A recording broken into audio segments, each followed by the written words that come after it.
Hi all, today we are going to discuss in this class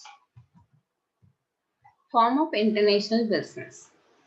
Okay, so here we are going to discuss international business, how we enter, like entry mode of international business.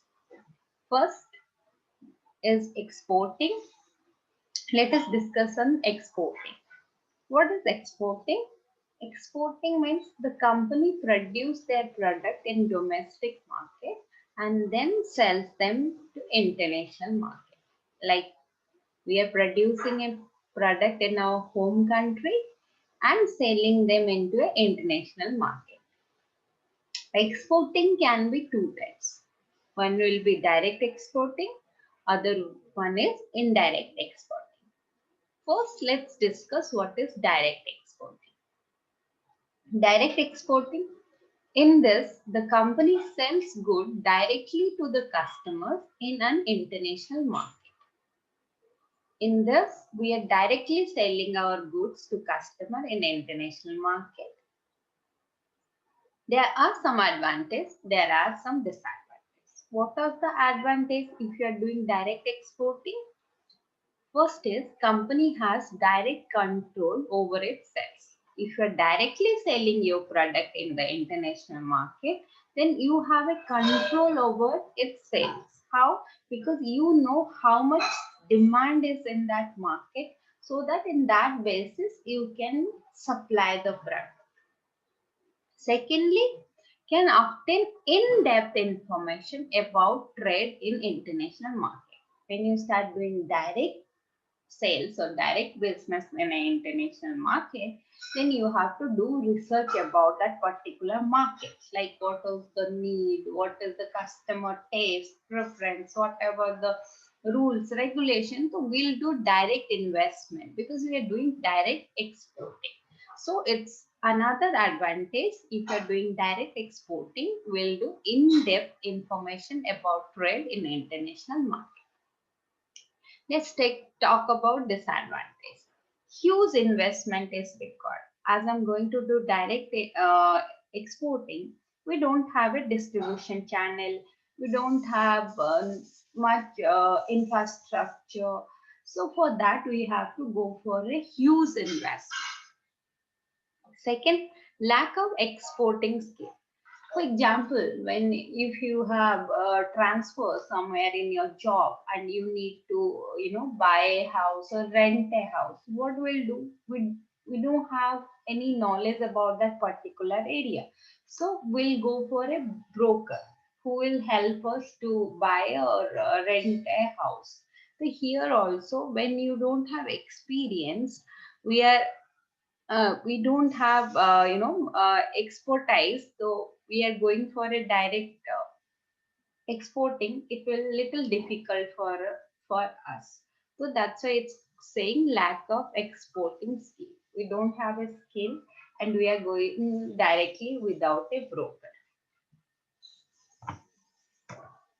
Next is indirect exporting. What is indirect exporting? In this, the company sells goods to intermediary and that intermediary sells goods the customer in an international market. Like just now I have given an example. We are using a broker who has expertise, who knows how to do exporting. Same thing, we are using a third party when you are going for an indirect exporting. What is the advantage? Huge investment is not required because already that intermediary or the third party or broker having everything set.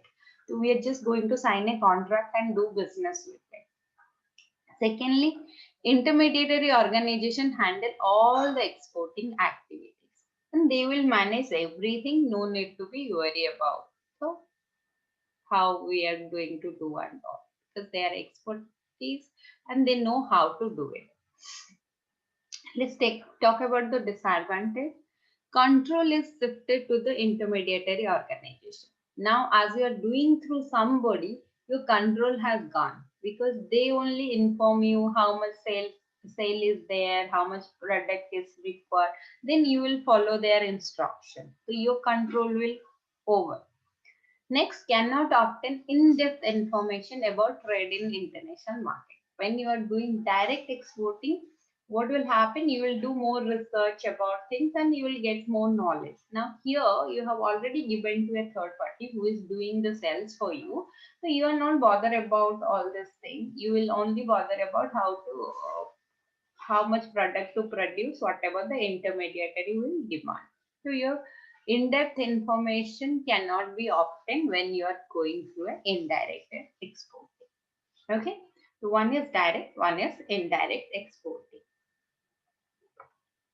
Next is licensing. What is licensing? It is also one of the easiest way to expand a business internationally. A company has a standard product with ownership right. It can use licensing to distribute and sell the product in the international market. License comes in many forms, some of which are patent, copyright, trademark, etc. Products such as book, movie are usually distributed internationally through licensing agreement. You have a license or ownership right, you have a standardized product, so you can distribute or sell that product in international market.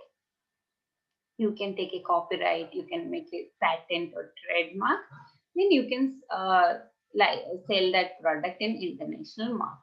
Especially for movies and books, this licensing work. Next is franchising. What is franchising? Just give me an example. Everybody knows now we love McDonald's burger to eat, right?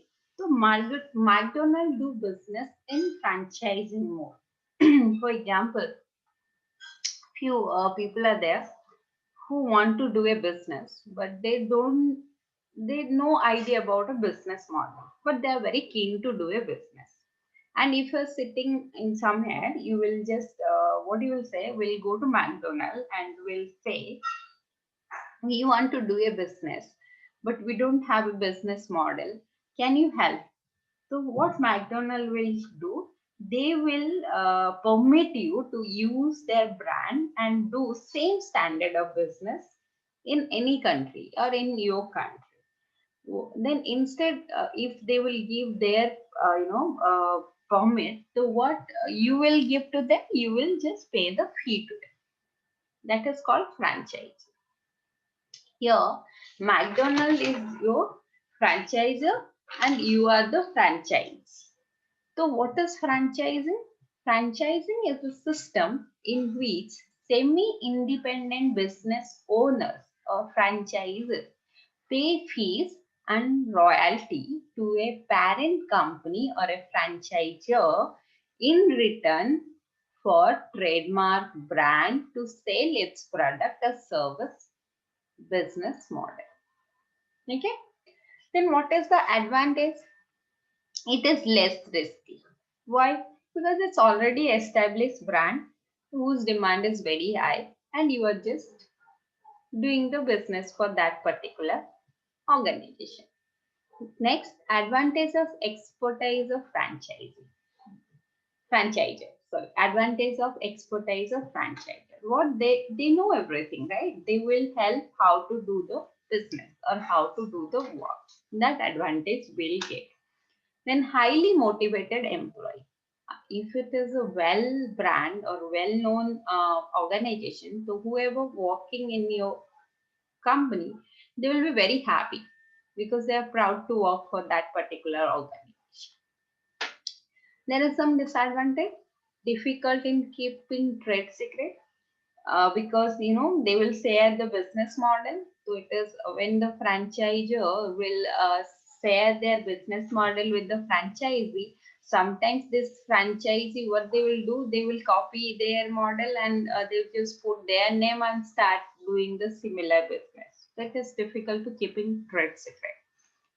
Then franchisee may become a future competitor. Yeah, because you will know everything, then you will start your own and same thing, only name change. So you will be a future competitor. Then a wrong franchisee may ruin company's name and goodwill.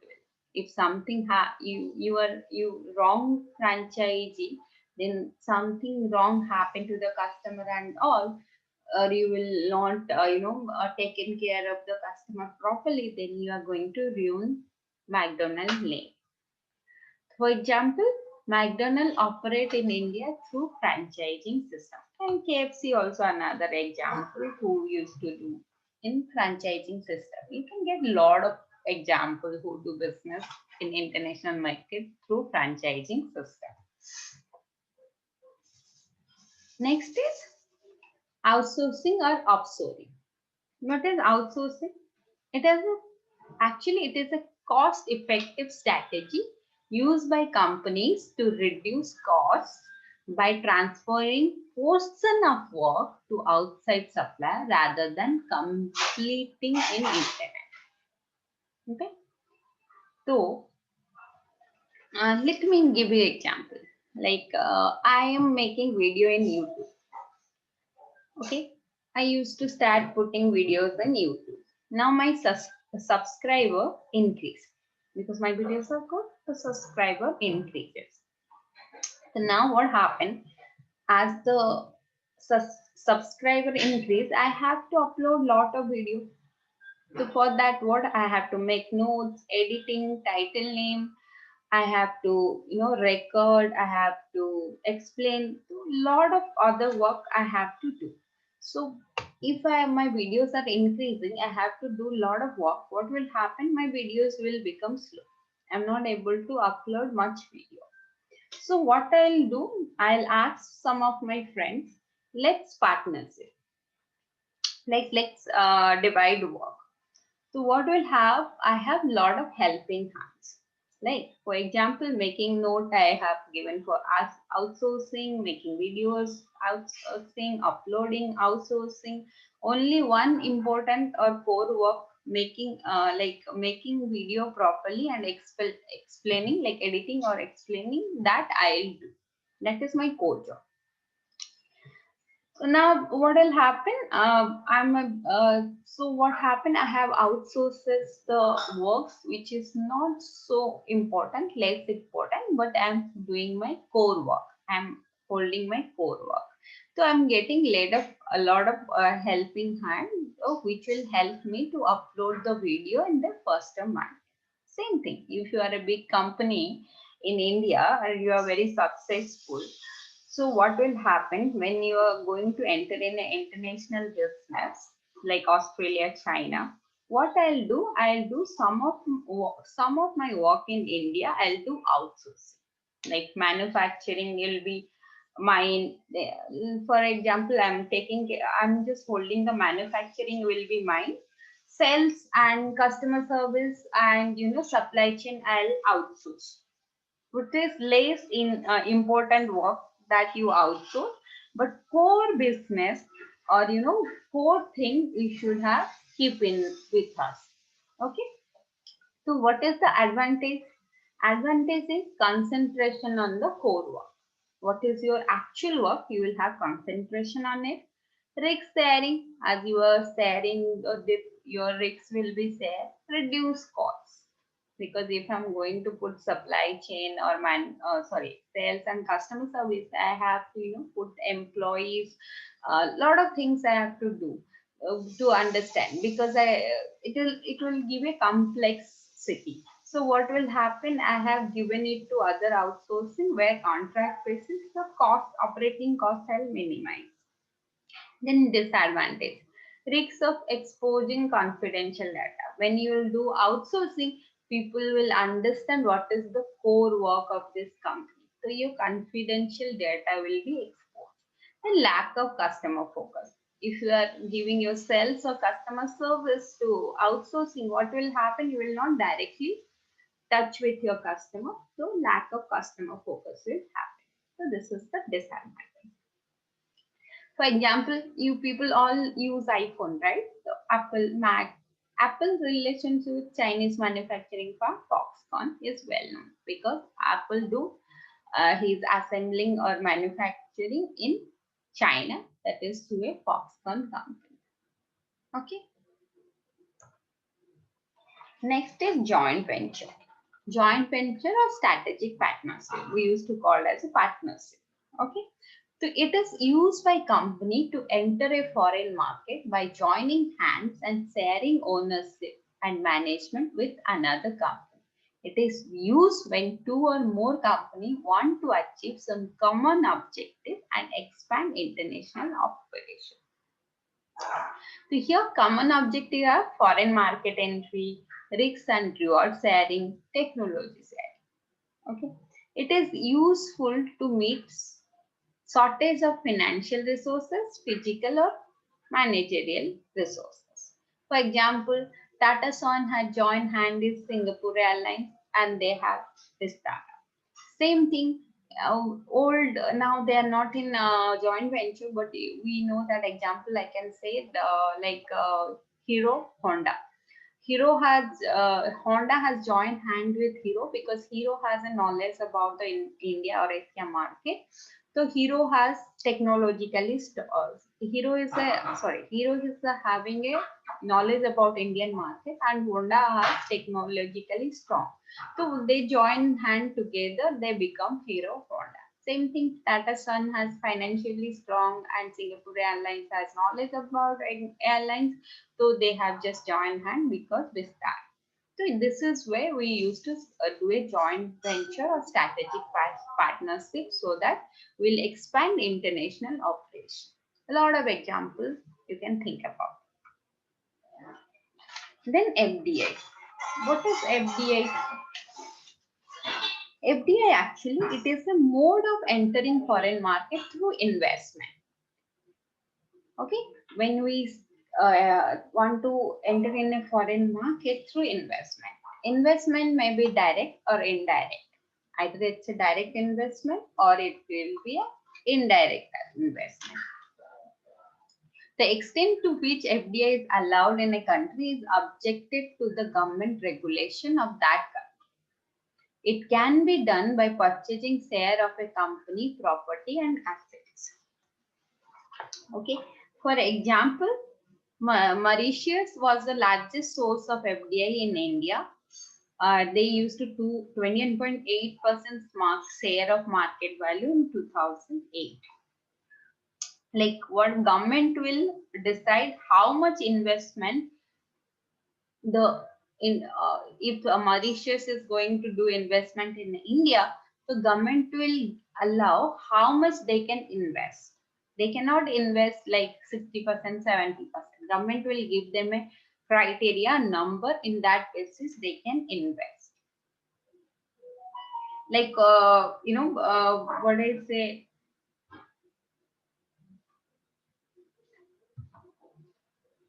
like an American company want to invest directly in Indian company. So what American company will do? They can do another way of investment. Like somebody is already exists foreign company in India, they will do the investment through them. Okay, so that is can be also do. Either you can come for a direct investment, otherwise you can go for an investment like you are an American company, you want to do investment in Indian company. Either you can go for a direct investment or you can do a indirect investment through some other company, some other foreign company which is already exist in Indian market. You can just sign a memorandum with them or sign a contract with them and you can invest through them also. That is an indirect investment. I hope FDI is clear. Next is acquisition. What is the acquisition? Everybody knows a company, though acquiring any foreign company, can also enter into a foreign market. When you want to enter into international market, you can go and acquire any company in international market, then you will enter to the foreign market. So what is the purpose? Economics of sales, tax benefit you will get, fast growth, diversification. Tata acquired Jaguar and Land Rover. Everybody knows. So we have to go and acquire a company. Example, Tata Motors acquired Jaguar and Land Rover. Next is strategic alliances. What is this? It is a voluntary formal agreement between two companies to pool their resources to achieve a common set of objectives while remaining independent entities. It is mainly used to expand the production capacity and increase market share of the product. For example, Domino's has Coca-Cola. If a customer come to Domino's, they have a strategic alliance like Domino's has Coca-Cola. If you are a customer, you are going to Domino's and you will have a pizza, then you will ask for some cold drinks. They will give you Coca-Cola because they have a strategic alliance. They are going to increase the market share by selling Coca-Cola in their Domino's outlet. They will not give you any other product. They are another brand ambassador for Coca-Cola. Same thing, a lot of companies do organization strategic alliances. If you visit some outlet, you can find they have some particular brands in their outlet because they have a strategic alliance with them. Next is piggybacking. When a firm may expand its business in a foreign country by using the distribution channel of any of other company known as piggybacking. The exporting firm is called rider like Fiat. Other firm with distribution channel in the foreign country is called carrier. For example, Tata Motors. Fiat decided to use the distribution channel of Tata Motors. When you start, you want to do international business by using somebody distribution channel, then it's called as a piggy bank. For example, Fiat decided to use the distribution channel of Tata Motors. So this is one type of piggybacking entry into an international business. Thank you so much.